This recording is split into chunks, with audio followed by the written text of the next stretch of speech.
সুন্দর দেশ গড়তে নতুন প্রজন্মের সহযোগিতা চান প্রধানমন্ত্রী। খেলাধুলা ও সংস্কৃতি চর্চায় সহযোগিতার ঘোষণা, বৃক্ষরোপণ, পরিচ্ছন্নতা ও জীবের প্রতি সদয় থাকার আহ্বান। তুমি যত শক্তভাবে নিজেকে গড়ে তুলতে পারবে, তুমি তোমার বাংলাদেশকে তত সুন্দরভাবে গড়ে তুলতে পারবে। নির্দিষ্ট সেই জায়গায় ময়লা ফেলতে হবে, একটি করে প্রতি বছর গাছ লাগাতে হবে, বিভিন্ন জীবজন্তু পশু পাখি এদের যত্ন নেওয়ার আমরা চেষ্টা করব। 100 মিটার স্প্রিন্ট এবং চমৎকারভাবে তিনি ফার্স্ট হয়ে গেলেন আজকের দ্রুততম 100 মিটারের। নতুন কুড়ির প্রথম আসরে দ্রুততম বালক খুলনার জাকির, বালিকা ঢাকার মারিয়া, ফুটবলে সিলেটের ছেলে ও রংপুরের মেয়েরা চ্যাম্পিয়ন। দেখছিলেন প্রধান শিরোনাম। রাত 11টার সময় সঙ্গে আছি আমি জাফর সাদিক। এবার অন্যান্য শীর্ষ সংবাদ। শাপলা চত্বর হত্যাযজ্ঞে শেখ হাসিনা, আজিজ বেনজির সহ 41 জনের বিরুদ্ধে বিচার প্রক্রিয়া শুরু, গ্রেপ্তারি পরোয়ানা জারি। রাজনৈতিক প্রতিপক্ষকে নিশ্চিহ্ন করার চেষ্টার অভিযোগ। জামায়াত গণতান্ত্রিক দল কিনা প্রশ্ন মির্জা ফখরুলের। রাষ্ট্রপতি প্রার্থী চূড়ান্ত হবে দলীয় ফোরামে। তফসিল ইস্যুতে কাল ভারপ্রাপ্ত স্পিকারের সঙ্গে সিইসির সাক্ষাৎ। হামে প্রাণ গেল আরও 5 জনের, আক্রান্ত 1100-র বেশি, ডেঙ্গুতে 1 জনের মৃত্যু। মৌসুমের রেকর্ড প্রায় 550 ভর্তি। 3 শর্তে লাইসেন্স ফিরে পেল আদ্দিন হাসপাতাল। বিদ্যুতের প্রিপেইড মিটারের চার্জ প্রত্যাহারের ঘোষণার পরও পকেট কাটছে গ্রাহকের। পাম্পেও গ্যাস সংকট, বাসায় পাল্টে গেছে খাবারের সূচি। আগামী সপ্তাহে সমাধানের আশা। এবং 1 যুগ পর চীনা অর্থনৈতিক অঞ্চলের নির্মাণ কাজ শুরু। 18 মাসের মধ্যে উৎপাদন, কর্মসংস্থান হবে 1 লাখ মানুষের। $1 বিলিয়ন বেশি বিনিয়োগের আশা অর্থমন্ত্রী।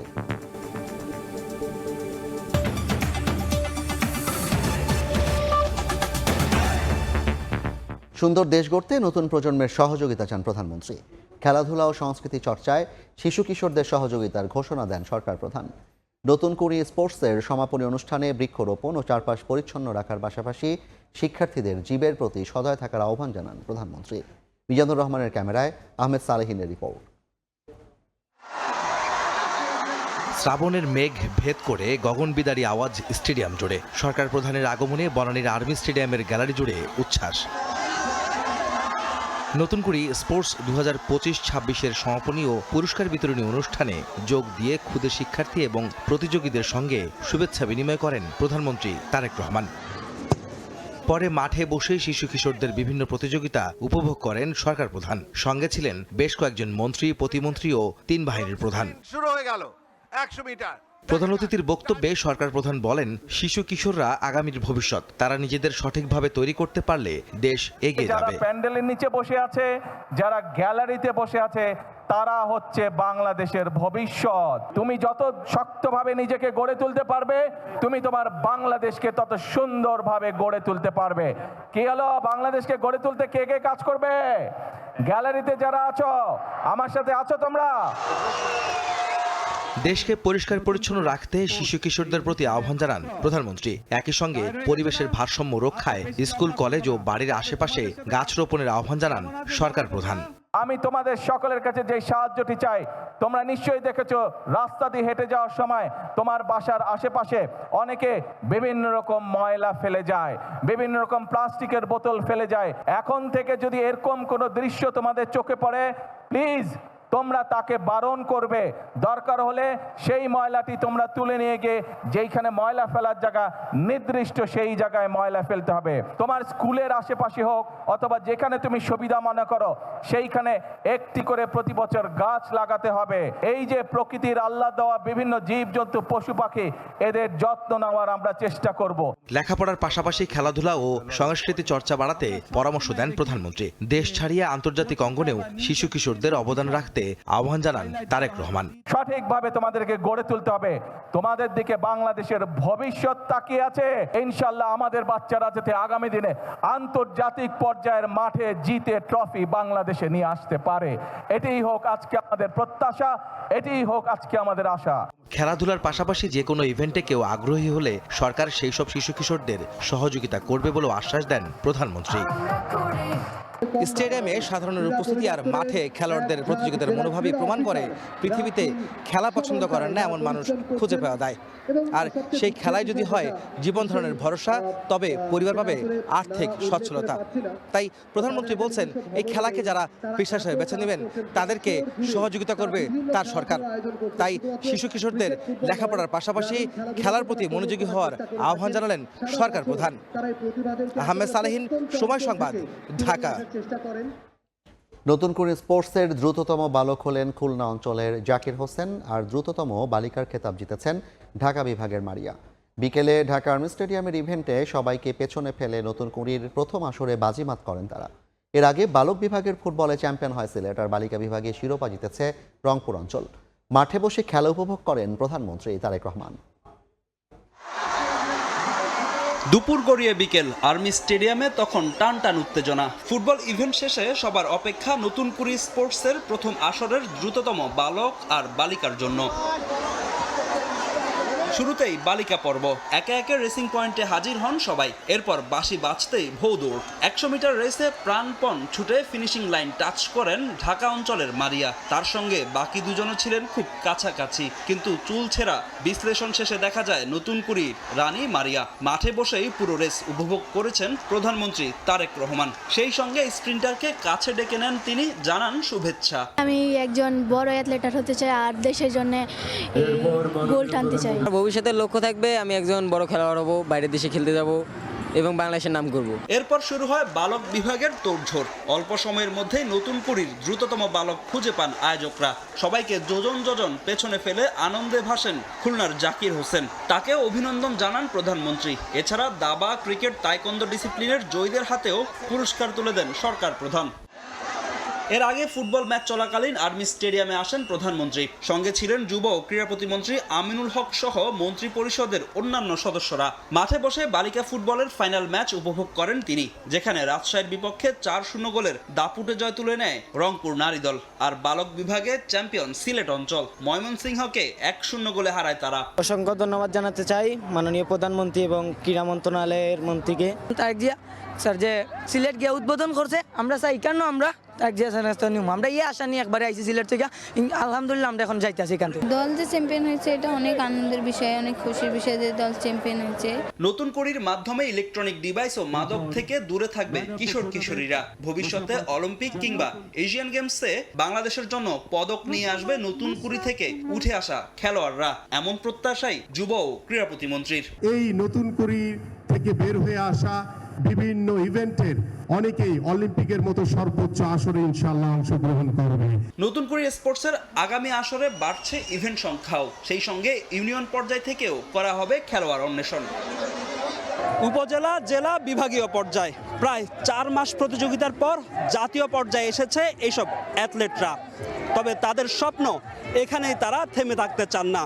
বাংলাদেশকে রিপ্রেজেন্ট করতে চান আন্তর্জাতিক মঞ্চে এবং অলিম্পিক, এশিয়ান গেমসের মতো মঞ্চে তারা গোল্ড মেডেল জিততে চান লাল সবুজের জন্য। ফাহিম ইসলাম, সময় সংবাদ, ঢাকা। শাপলা চত্বরে হেফাজত ইসলামের সমাবেশে হত্যাযজ্ঞের 41 আসামির বিরুদ্ধে অভিযোগ আমলে নিয়েছেন আন্তর্জাতিক অপরাধ ট্রাইব্যুনাল। এর মধ্য দিয়ে শুরু হলো বিচার প্রক্রিয়া। ক্ষমতাচ্যুত প্রধানমন্ত্রী শেখ হাসিনা, সাবেক সেনাপ্রধান আজিজ সহ পলাতক আসামিদের বিরুদ্ধে গ্রেফতারি পরোয়ানা জারি করা হয়েছে। চিফ প্রসিকিউটর বলেছেন, শাপলা চত্বরের হত্যাকাণ্ড ছিল রাজনৈতিক প্রতিপক্ষকে নিশ্চিহ্ন করার চেষ্টা। এতে দলীয়ভাবেও জড়িত ছিল আওয়ামী লীগ। 2013 সালের 5 মে মতিঝিলের শাপলা চত্বরের রাতের নীরবতা ভাঙে সাউন্ড গ্রেনেড, গুলি আর আর্তনাদের শব্দে। ভেস্তে যায় হেফাজতের মহা সমাবেশ। দিকবিদিক ছোটেন নেতাকর্মীরা। আইনশৃঙ্খলা বাহিনীর অভিযানে ঘটে বহু হতাহতের ঘটনা। তবে হতাহতের বিষয়টি অস্বীকার করে তৎকালীন আওয়ামী লীগ সরকার। 24-এর 5 আগস্ট শেখ হাসিনা সরকার পতন হওয়ার পর শাপলা চত্বরের ঘটনার তদন্ত শুরু করে ট্রাইব্যুনালের তদন্ত সংস্থা। সোমবার এ মামলায় শেখ হাসিনা, বেনজির আহমেদ, আজিজ আহমেদ, সাবেক আইজিপি শহীদুল হক, শামসুল হক টুকু, লতিফ সিদ্দিকী সহ 41 জনের বিরুদ্ধে অভিযোগ আমলে নেন ট্রাইব্যুনাল 2। পলাতক আসামিদের বিরুদ্ধে জারি করা হয় গ্রেফতারি পরোয়ানা। 41 জন আসামিকে আমরা আমাদের প্রাইম এফিসি আমরা যে ইনভেস্টিগেশনটা হয়েছে তার মধ্যে তাদের সরাসরি আমরা সম্পৃক্ততা পেয়েছি। কাউকে আমরা প্ল্যানিংয়ে পেয়েছি, কাউকে আমরা কনস্পিরেসিতে পেয়েছি। চিফ প্রসিকিউটর বলেন, শাপলা চত্বরের ঘটনা ছিল রাজনৈতিক প্রতিপক্ষকে নিশ্চিহ্ন করে দেওয়ার প্রচেষ্টা। এই হত্যাকাণ্ডে আওয়ামী লীগ দলীয়ভাবে জড়িত বলেও জানান চিফ প্রসিকিউটর। শেখ হাসিনা এবং তার যে মন্ত্রী পরিষদের সদস্যবৃন্দ তারা বৈঠক করলেন, একত্রে বসে মিটিং করলেন এবং কিভাবে হেফাজতকে সেখানে বৈঠক করতে না দেওয়া যায় সেই জন্য তারা ওখানে বসে তারা পরিকল্পনা করলেন এবং সেখানে সাউন্ড গ্রেনেড, বিভিন্ন রকমের লেথাল উইপন ব্যবহার করে গুলি করা, সেগুলি তখন তারা একত্রেই শুরু করে। শাপলা চত্বরের এই জেনোসাইডটাকে রাজনৈতিক সংগঠন হিসেবে, অপরাধ হিসেবেও কিন্তু আমরা অন্তর্ভুক্ত করি, আমরা ইনভেস্টিগেশন করছি। এর আগে আন্তর্জাতিক অপরাধ ট্রাইব্যুনালের চিফ প্রসিকিউটরের সঙ্গে দেখা করেন হেফাজতে ইসলামের নেতারা। শাপলা চত্বর হত্যাকাণ্ডে 2024 সালে 50 জনের বিরুদ্ধে ট্রাইব্যুনালে অভিযোগ দায়ের করে হেফাজতে ইসলাম। সাবরিনা মজুমদার, সময় সংবাদ, ঢাকা।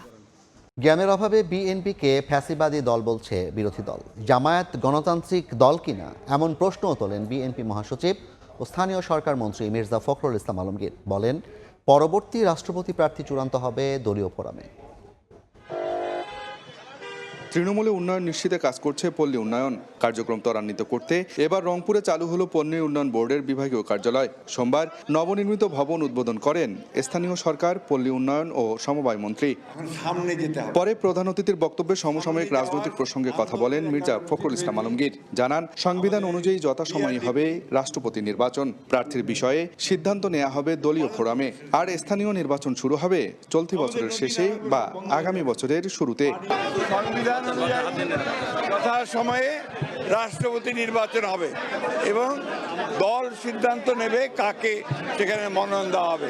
ফ্যাসিবাদের সঙ্গে বিএনপিকে মিলিয়ে ফেলার সমালোচনা করে মির্জা ফখরুল ইসলাম বলেন, জ্ঞানের অভাবে এ ধরনের কথাবার্তা বলছে বিরোধী দল। এ সময় জামায়াত গণতান্ত্রিক দল কিনা এমন প্রশ্ন তোলেন বিএনপি মহাসচিব। আমরা একটা গণতান্ত্রিক, উদারপন্থী গণতান্ত্রিক রাজনৈতিক দল। বিএনপিকে যারা ফ্যাসিবাদ বলেন তাদের হয় জ্ঞানের অভাব আছে অথবা তাদের মাইন্ডসেটটা এভাবে তৈরি হয়েছে। জামায়াতে ইসলামের আমির সাহেব বলেছেন উনি ওনার গণতন্ত্রটা ভালো করে পড়বেন, তাহলে কি ব্যবস্থা হবে সে দেখা যাবে। ওনারা গণতান্ত্রিক দল কিনা সেটা ওনারাই নিজেরা বিবেচনা করবেন। পরে রংপুর পাবলিক লাইব্রেরি মাঠে 3 দিনব্যাপী পল্লী মেলার উদ্বোধন করে ক্ষুদ্র উদ্যোক্তাদের মাঝে ঋণের চেক ও চারাগাছ বিতরণ করেন মির্জা ফখরুল। আব্দুর রশিদ জীবন, সময় সংবাদ, রংপুর। রাষ্ট্রপতি নির্বাচনের বিষয়ে কাল জাতীয় সংসদের ভারপ্রাপ্ত স্পিকারের সঙ্গে সাক্ষাৎ করবেন প্রধান নির্বাচন কমিশনার। দুপুরে আগারগাঁওয়ে নির্বাচন ভবনে সি সচিব আখতার আহমেদ জানান, বুধবার সকাল 11টায় সংসদ ভবনে ভারপ্রাপ্ত স্পিকারের সঙ্গে সাক্ষাৎ করে রাষ্ট্রপতি নির্বাচন নিয়ে আলোচনা করবেন সিইসি। এ সময় তফসিলের দিনক্ষণ নিয়েও আলোচনা হবে। প্রথা অনুযায়ী রাষ্ট্রপতি নির্বাচনের আগে স্পিকারের সাক্ষাৎ চেয়ে সোমবার সংসদ সচিবকে চিঠি পাঠায় ইসি। চিঠিতে বলা হয়, সংবিধানের 123 অনুচ্ছেদের দফা 2-এর বিধান অনুসারে রাষ্ট্রপতি পদ থেকে মোহাম্মদ শাহাবুদ্দিন পদত্যাগ করায় 90 দিনের মধ্যে তা পূর্ণ করতে নির্বাচন আয়োজন করতে হবে।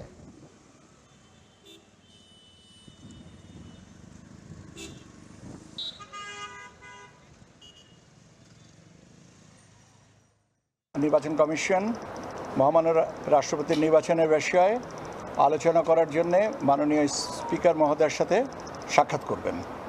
এটাই হচ্ছে আমার কাছে এখন পর্যন্ত খবর। কালকে আলোচনার পরে যদি কোনো কিছু আবার আপনাদেরকে জানাতে হয় আমি জানিয়ে দেব। অনেক আশা জাগিয়ে চট্টগ্রামে কর্ণফুলী নদীর তীরে শুরু হয়েছে চীনা অর্থনৈতিক অঞ্চল নির্মাণের কাজ। 18 মাসের মধ্যে শিল্প কারখানায় শুরু হবে উৎপাদন। কর্মসংস্থান হবে 1 লাখ মানুষের। $1 বিলিয়ন বেশি বিনিয়োগের আশা করছেন অর্থমন্ত্রী। বিদেশি বিনিয়োগকারীদের সর্বোচ্চ নিরাপত্তা নিশ্চিতের আশ্বাস দেন স্বরাষ্ট্রমন্ত্রী। আর চীনা রাষ্ট্রদূত বলেন, অর্থনৈতিক অঞ্চলটি দুই দেশের শক্তিশালী বন্ধুত্বের স্মারক। চায়না অর্থনৈতিক অঞ্চলটির মূল অবকাঠামো নির্মাণের আনুষ্ঠানিক সূচনা হিসেবে সোমবার দুপুরে আনোয়ারায় প্রকল্প এলাকায় এর ভিত্তিপ্রস্তর স্থাপন করা হয়। প্রকল্পটির ভিত্তিপ্রস্তর স্থাপনের মাধ্যমে দেশের অন্যতম বৃহৎ বিদেশি বিনিয়োগ ভিত্তিক শিল্পাঞ্চল বাস্তবায়নের নতুন অধ্যায়ের সূচনা হলো।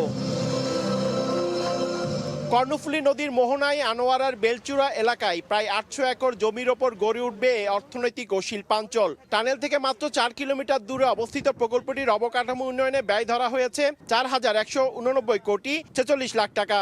China is already our largest trading partner, and a great deal of what our factories buy come from China as not finished goods but as raw materials. We have set the benchmark for a modern and smart and vibrant economic zone in Bangladesh, starting from Chattogram. আমির খসরু মাহমুদ চৌধুরী বলেন, China economic জোনে $1 billion বেশি বিনিয়োগ হবে। এটা হচ্ছে একটা বড় পদক্ষেপ আজকে টুয়ার্ডস দ্যাট। এটা আরো একটা বড় পদক্ষেপ যে আমরা 1 কোটি চাকরির কথা বলেছি, এখানে 1 লক্ষের অধিক লোক চাকরি করবে। এদিকে বিদেশি বিনিয়োগকারীদের সর্বোচ্চ নিরাপত্তা নিশ্চিত করার অঙ্গীকার স্বরাষ্ট্রমন্ত্রীর। Bangladesh is open for business under the leadership of Bangladesh Export Zone Authority, Economic Zone Authority, BEZA. We are cutting through red tape and building a streamlined, business-friendly environment. চীনা রাষ্ট্রদূত বলেন, গত জুনে প্রধানমন্ত্রী তারেক রহমানের সফরে চীন ও বাংলাদেশের মধ্যে সম্পর্ক নতুন উচ্চতা পেয়েছে। The Chinese contractor will ensure the highest standard of construction quality, workplace safety and project management to deliver the zone on schedule. China economic zone যদি আনোয়ারায় বাস্তবায়িত হয় তাহলে বিদেশি বিনিয়োগের অন্যতম ক্ষেত্র হিসেবে যেমন গড়ে উঠবে, তেমনি ইতিবাচক পরিবর্তন আসবে অর্থনীতি ও কর্মসংস্থানে। চায়না ইকোনমিক জোন থেকে পার্থপ্রতিম বিশ্বাস, সময় সংবাদ, চট্টগ্রাম। হাম ও উপসর্গ নিয়ে একদিনে মারা গেছেন আরও 5 জন, নতুন করে আক্রান্ত 1105 জন। হামের দীর্ঘমেয়াদী সংক্রমণ চক্রে দেশ, আক্রান্ত এলাকায় বিশেষ টিকা ক্যাম্পেইনের তাগিদ বিশেষজ্ঞদের। এদিকে ডেঙ্গুতে 24 ঘন্টায় একজনের মৃত্যু হয়েছে। চলতি মৌসুমে সর্বোচ্চ আক্রান্ত হয়ে হাসপাতালে ভর্তি হয়েছেন 546 জন। মনির হোসেনের রিপোর্ট। সংক্রমণ শুরুর কেটে গেছে 4 মাস, কিন্তু দেশে হাম শনাক্তের চিত্র এখনও একই। এ সময়ে আক্রান্ত 1.5 লাখের কাছাকাছি আর মৃত্যু ছাড়িয়েছে 800। স্বাস্থ্য অধিদপ্তরের গত 10 দিনের প্রতিবেদন বিশ্লেষণে দেখা যায়, গড়ে প্রতিদিনই আক্রান্ত হাজারের ঘরে, আর বাড়ছে মৃত্যুর তালিকাও। 10 দিনে নিশ্চিত হামে মৃত্যু না হলেও উপসর্গ নিয়ে মৃত্যুর সংখ্যা 40-এর বেশি।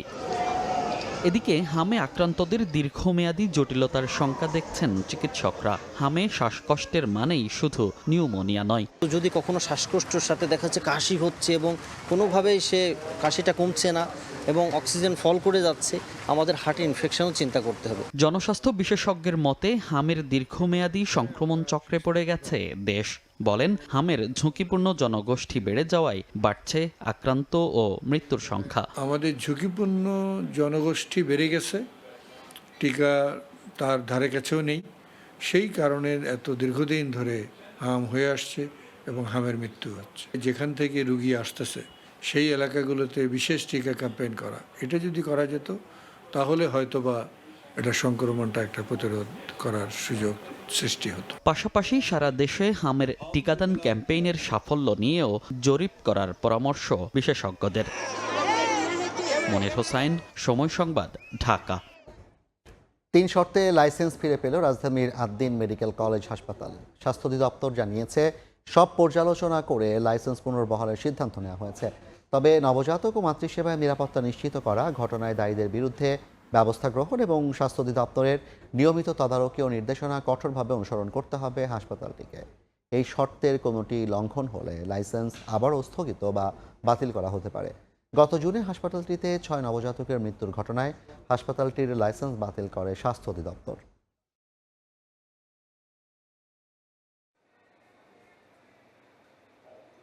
ডাক্তার, নার্স এবং আমাদের হাসপাতালে যারা আছেন সবাই, সেবাকর্মী যারা আছেন, আমরা সকলেই প্রস্তুত আছি। ইনশাল্লাহ আমরা খুব তাড়াতাড়ি আপনাদের চিকিৎসা সেবা এবং অন্যান্য সকল সেবা কার্যক্রম যাতে শুরু করতে পারি।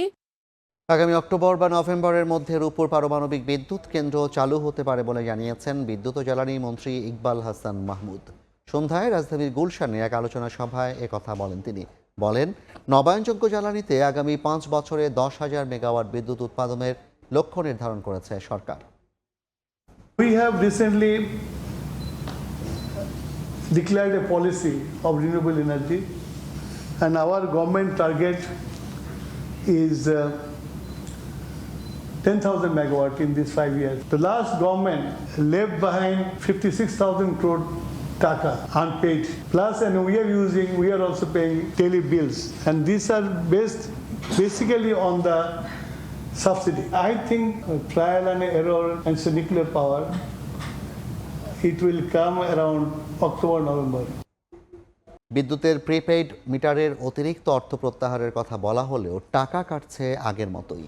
প্রতি মাসেই গ্রাহককে পরিশোধ করতে হচ্ছে মিটার ভাড়া, ডিমান্ড চার্জ ও ভ্যাট। একদিকে বেড়েছে বিদ্যুতের দাম, অন্যদিকে চার্জ প্রত্যাহারের ঘোষণাও কার্যকর হচ্ছে না। এতে বাড়ছে গ্রাহক অসন্তোষ। আর এটিকে জ্বালানি খাতে সুশাসনের অভাব হিসেবে দেখছেন বিশেষজ্ঞরা। বিদ্যুৎ বিভাগের দাবি, শিগগিরই এ বিষয়ে সিদ্ধান্ত জানানো হবে। ফারুক ভূঁইয়া, রবিনের রিপোর্ট। মানুষকে একটা বাড়তি চাপে ফেলানো, এছাড়া তো অন্য কিছু না। রাজধানীর পশ্চিম আগারগাঁওয়ের বাসিন্দা আব্দুর রহমান প্রিপেড মিটারে রিচার্জ করেছিলেন ১৫০০ টাকা, কিন্তু বিদ্যুৎ ব্যবহারের জন্য পেলেন ১২৬৯ টাকা। বাকি ২৩১ টাকাই কেটে নেওয়া হয়েছে ভ্যাট, ডিমান্ড চার্জ ও মিটার ভাড়াই। এক হচ্ছে বিদ্যুৎ বিল বাড়ছে, তার মধ্যে গভর্নমেন্ট যে ঘোষণা দিছিল যে চার্জগুলো সব উঠে ফেলবে, সেটাও বন্ধ করে নাই। বিদ্যুতের রেন্টটাও বেড়ে গেছে এবং চার্জ তো আগের যা ছিল তার সবই বহাল আছে। আমাদের জন্য এটা বার্ডেন না, এটা একটা বাড়তি চাপ। যদিও গত ২৫শে মে সরকারের ১০০তম দিন পূর্তির সংবাদ সম্মেলনে প্রধানমন্ত্রীর কার্যালয় জানায়, প্রত্যাহার করা হয়েছে প্রিপেড মিটারের অতিরিক্ত মাসিক চার্জ। জনদুর্ভোগ লাঘব করবার জন্য প্রিপেইড বিদ্যুৎ মিটারের অতিরিক্ত মাসিক চার্জ প্রত্যাহার করে সাধারণ মানুষের আর্থিক স্বস্তি নিশ্চিত করা হয়েছে। তবে সরকারি ঘোষণা কোথায় কার্যকর হয়েছে তা জানেন না গ্রাহকরা, বরং জুন থেকে গুনতে হচ্ছে বাড়তি বিদ্যুৎ বিল, সেই সাথে প্রতি মাসে কেটে নেওয়া হচ্ছে ভ্যাট, ডিমান্ড চার্জ ও মিটার ভাড়া। বিদ্যুতের প্রিপেড মিটার নিয়ে শুরু থেকেই ছিল গ্রাহকের নানা প্রশ্ন। এখন এই প্রিপেড মিটারের চার্জ নিয়ে নীতি নির্ধারণী পর্যায়ের অবস্থান জানানো হচ্ছে একরকম, আর বাস্তব চিত্র তার বিপরীত। এই অবস্থায় স্বাভাবিকভাবেই ধোঁয়াশায় গ্রাহকরা। এগুলো তো সরকার বাদ দিতে চাইছিল, কিন্তু এটার সাথে দেখা গেছে যে আবার বিদ্যুতের দামও বাড়াইছে। এটা আমাদের জন্য অনেক কষ্ট হয়ে যায়। ১,০০০ টাকা বললে যদি ৩০০ টাকা চার্জ নিয়ে যায়, তাহলে আমার মতন ব্যক্তির অনেক কিচ্ছু। গরিবের তো সব মরণ। আমরা গরিবে কয় টাকা ইনকাম করি? দেখলাম ১৫০০ টাকা ভরার পরে ১৩০০ টাকা ঢুকলো।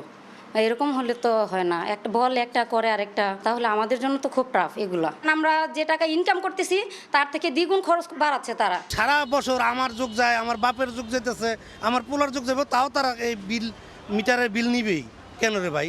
বিদ্যুৎ বিভাগ বলছে, প্রিপেড মিটারের অতিরিক্ত চার্জের বিষয়ে সিদ্ধান্ত জানানো হবে শিগগিরই। গ্রাহকের অনুরোধের প্রেক্ষিতে সরকার গুরুত্ব দিয়ে বিষয়টি পর্যালোচনা করছে এবং এই বিষয়ে খুব শীঘ্রই আমাদের সুস্পষ্ট সিদ্ধান্ত আপনাদেরকে জানিয়ে দেয়া হবে। প্রিপেড মিটার নিয়ে গ্রাহকদের সঙ্গে বিদ্যুৎ বিভাগের এমন লুকোচুরি খেলাকে প্রতারণা বলছেন বিশেষজ্ঞরা।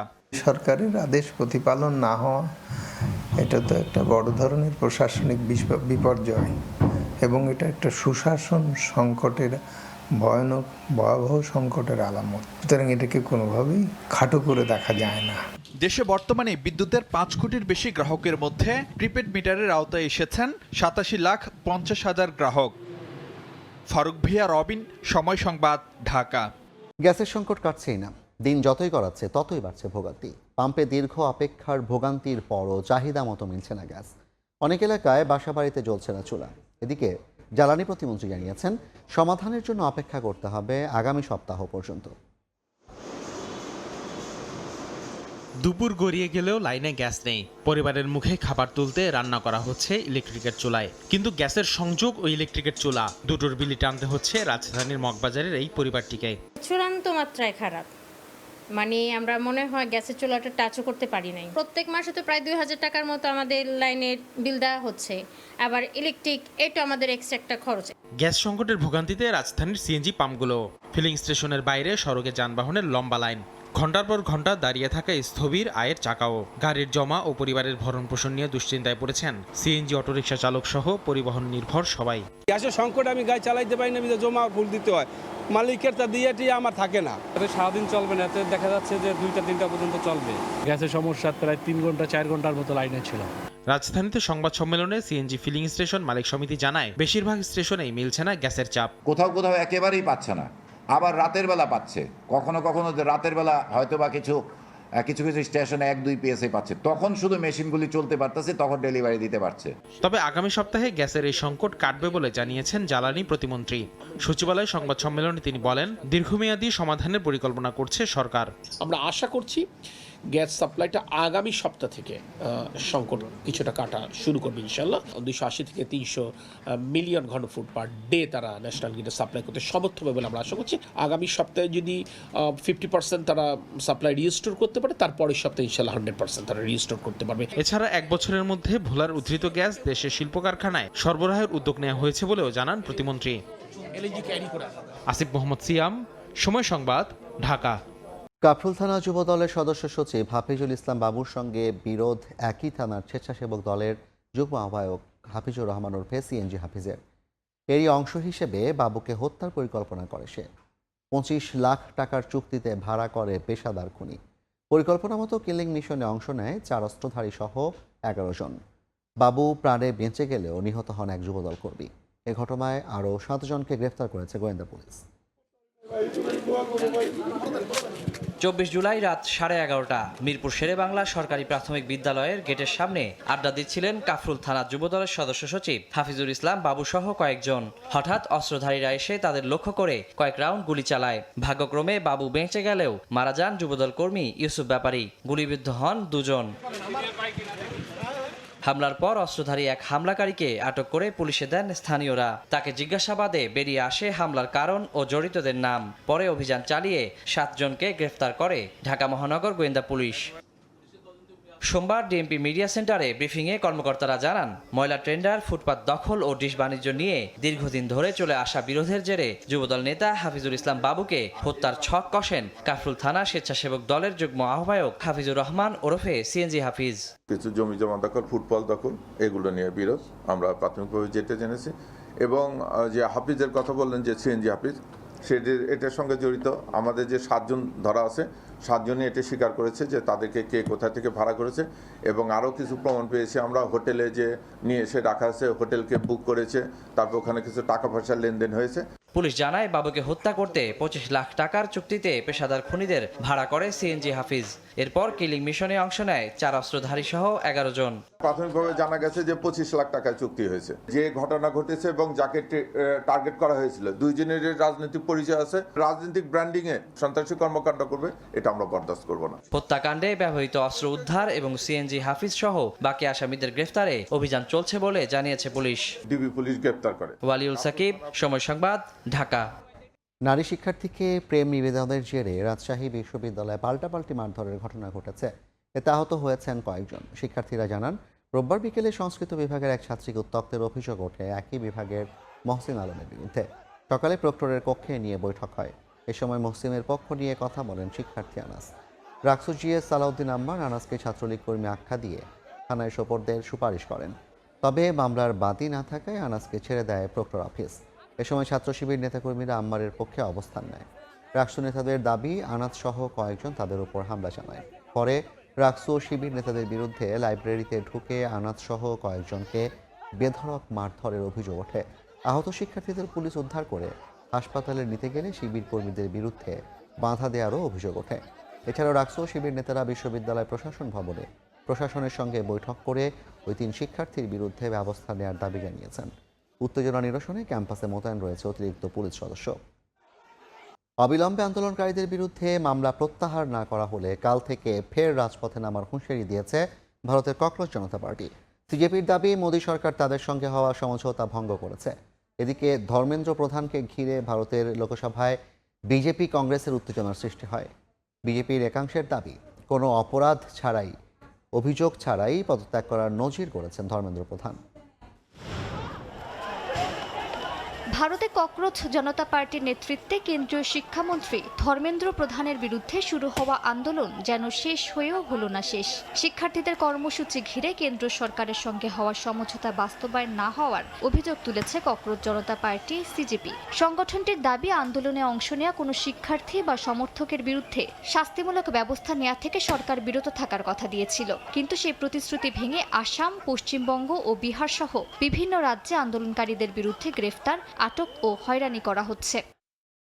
ককরোচ জনতা পার্টির জাতীয় মুখপাত্র আশুতোষ রাঙ্কা সামাজিক যোগাযোগ মাধ্যমে এক পোস্টে আন্দোলনকারীদের বিরুদ্ধে দায়ের করা সব এফআইআর প্রত্যাহার, আটক শিক্ষার্থীদের মুক্তি এবং নতুন কোনো মামলা না করার দাবি জানান। অন্যথায় সমঝোতা ভঙ্গের প্রতিবাদে আবারও তারা আন্দোলনে নামবেন বলেও সতর্ক করেন সিজেপির মুখপাত্র।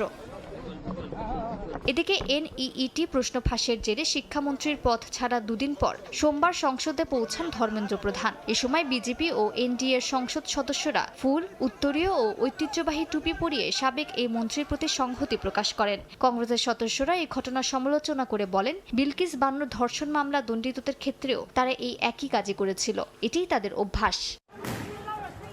এর মধ্যেই ভারতের পূর্বাঞ্চলীয় রাজ্য বিহারের সিওয়ানে শিক্ষার্থী বিক্ষোভ ছত্রভঙ্গ করতে একটি AK-47 রাইফেল থেকে আকাশে গুলি ছোড়ার অভিযোগে এক পুলিশ সদস্যকে সাময়িক বরখাস্ত করা হয়েছে। মালিহা সুহরওয়ার্দী, সময় সংবাদ। এতক্ষণ দেখছিলেন দেশ বিদেশের খবর।